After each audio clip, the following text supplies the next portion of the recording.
you are a band of musicians, you're a band of brothers if you have that personal rapport, and you're going to go through a whole lot of experiences together, and you're going to go through a whole lot of boredom together, and you're going to ride miles and miles and miles in a van together. So you better get along to some extent. And our band did. We were not teenagers. We were we were in our 30s, and we respected each other and took care of each other, and no one was crazy. Again, we don't have great stories because no one in our band was crazy. When we were playing the bars in Kansas City, it was a very democratic band. I mean, you're playing 4 hours a night. There's time for everybody to sing. Right. As you narrow your scope down to where you're going to be making original music, well, who's writing the songs? And then, who's writing the best songs? And that gets a little touchy. No one wants to be told that someone else is writing the best songs. But it eventually comes down to, Bob's the lead singer, Bob's writing the songs. You're the lead guitar player, you're the bass player, and you're the drummer, and we all have our roles to do. I've learned to express my appreciation better than I used to, and I love playing with those guys. What was the decision to make you the Rainmakers? How did that come about? Well, we had been this three-piece band, Steve, Bob, and Rich, and I had been the drummer. And as it was now a band about songwriting, I didn't want to be the drummer anymore. It's like that just doesn't work visually. I mean, this was the time of the big rock concert, come out on stage, go insane for as long as you can, whip up the crowd. And it's hard to do that from behind a drum kit when you're the lead singer. So I wanted to move to guitar, and we knew who we wanted to be on drums. We wanted Pat Tomic to play drums, who had been in The Secrets. We were talking about The Secrets. And Pat is just one of the easiest people to work with I've ever known in my life. He'll try it any way you want to try it. He'll have really good ideas. And Pat became our drummer as we are making the first record. So it wasn't like we had a history as a four-piece band. We really started making the record as a three-piece band, and Pat's joining the band right at the same time as our drummer. How about the name? When we were recording our first album in Memphis at Ardent Studios, which was just one of the top studios in the country, a legendary place, with Terry Manning, who was a wonderful person, wonderful producer, engineer. We didn't have a band name. We knew we were going to change the band name before the first album came out. So we had these long pieces of white paper taped up on the walls, and we just started writing down possibilities. And we had dozens and dozens of them. A few pop into your head? None that I care to repeat. Okay. Well, the Missouri Mules was one of them. Yeah, I've heard that. One of them was Missouri Breaks, which was the name of a Jack Nicholson movie around that. And they're all was the band Missouri already? Yeah, Missouri. That was kind of a thing then. Kansas, Missouri, Kansas, Boston, Missouri. Whatever. And we knew we wanted something Midwestern, but I didn't want something as literal as the Missouri Mules. And good call. Yeah, I don't know. If you'd been around long enough, you might have gotten used to that too. But the Rainmakers, it seemed like, well, that kind of thematically fits these songs. Where there's, I think, particularly on our first album, there's this edge of political commentary woven together with orneriness and a sense of fun, and also a little bit of sense of gloom, dread and gloom in there too, which is a weird thing to weave together, but that seemed to be what we had. And the idea of a rainmaker who comes to town, and do you trust this guy? Is he ripping everyone off, or is he actually delivering something you need? We thought, well, this kind of works together. So when we landed upon the Rainmakers and had some time to live with it, we thought, yeah, I think 30 years from now we'll be okay with this band name. In writing songs, there's a couple of different ways that people go about it, and sometimes they do both. But a lot of times, songwriters write songs about things in their life, or things that are very personal in their life. And other songwriters, Mark Knopfler, one of my favorites from Dire Straits, comes to mind. They write songs about things that have absolutely nothing to do with them, preachers' wives in the 1800s or whatever. Yours is a little bit of a mix, but you seem to write songs that aren't necessary, even though they might have a personal touch. They are stories apart from you, per se.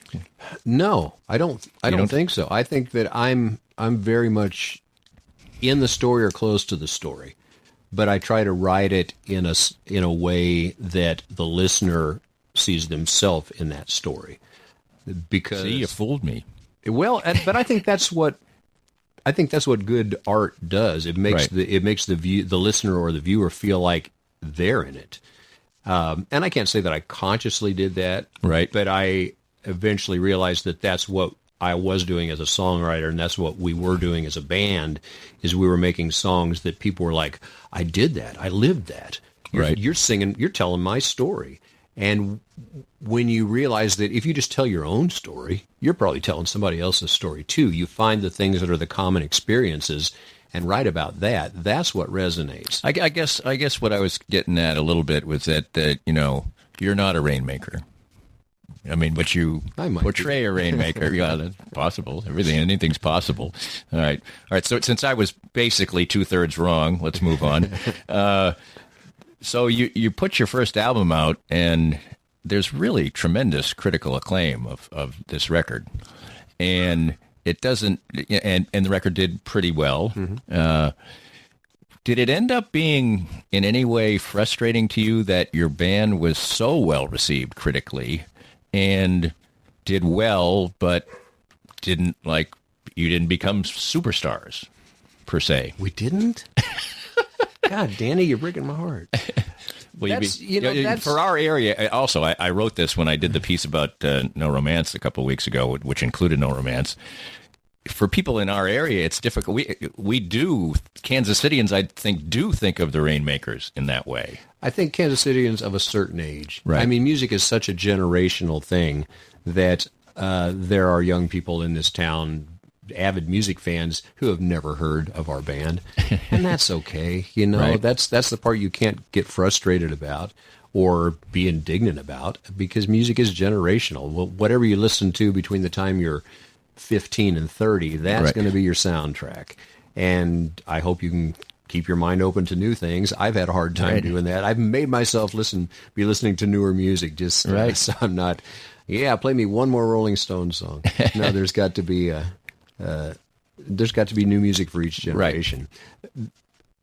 I have certainly had times in my life where I thought, God, I wish this had been more successful. But I've had more times in my life where I'm like, I think this worked out okay. Right. I think I got the right amount of rock and roll stardom and celebrity. I got to experience that. There were times where, I could go any place in Kansas City and somebody would stop me, recognize me. And it was always within polite confines. I never was mobbed or anything. Right. But then I've also just had the freedom to go to the lumberyard and buy dressed in rags and buy whatever I want. I don't have an image to keep up, and I've got to have a normal and comfortable life and be part of my community and be part of my children's lives. So all in all, I'm really okay with my story. I know that it could have gone much worse. It could have gone much better. This is the way it went. Be okay with that. I guess part of what I was getting at is that like Newsweek called what's the exact quote? I have it here. The most auspicious debut album of the year. Mm-hmm. Rolling Stone had high praise for it. There's things all over the place for it. And this second album, the same thing, which is actually shows that there was a pretty good degree of fame, because I had been 5 years removed from Kansas City, and I discovered that album when I lived in upstate New York. Mm-hmm. But to be told by revered critics and everything that your stuff's great, and then it doesn't quite explode, that didn't bother you? At different times, it has bothered me, and at different times, it has not bothered me at all. I think that if there was anything that our band should have done differently, I guess that's the thing with in anyone's life. What would you have done differently to make the story have a different ending? For the most part, I can't think of anything we would have done differently. We had a record label and people that advised us that were right about 85% of the time. They had a pretty good record, and they were allowing us to be who we were. It's like the songs we were writing, the way we were playing these songs, bands on the coasts can't do that. Right. They're not from here. They can't write with this perspective. And we luckily had people that recognized that. You're doing something unique. You're writing with a voice from the Midwest. Keep doing that. We'll encourage you. We'll support you. Keep doing that. So, we couldn't have done that differently. It's like, should we have written different songs? Well, no. These are the songs we wrote. We worked really hard. We had great experiences. I think the only thing we could have done differently was rest. I think that we had a little bit of an attitude from our management of the golden goose. Let's kill the golden goose. Let's get the egg out.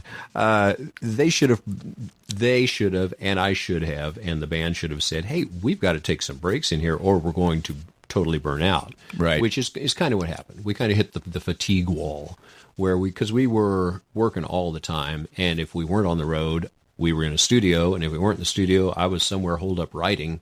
Right. It just never ended. And so after 5 years, which doesn't seem like a very long time, really, but really after 5 years. But if it's 5 years of 200 constant dates a year and stuff like that, that's a long time. We should have paced ourselves a little better. That's the only thing I could think we should do differently. And like I said earlier, when you play the national music game, it's like going to the races. There's so many things out of your control. Our first single was released, Let My People Go, and it did great. It was getting radio play across the country. Top 20 in England. Well, when the radio stations find out that they're playing a record that doesn't exist, they stop playing it. Okay, we'll fix that glitch. Get the record printed. Well, then our second single, we're going to bring it home with this one. Well, Bruce Springsteen releases his 3-album live set the very same day our single comes out. Well, right.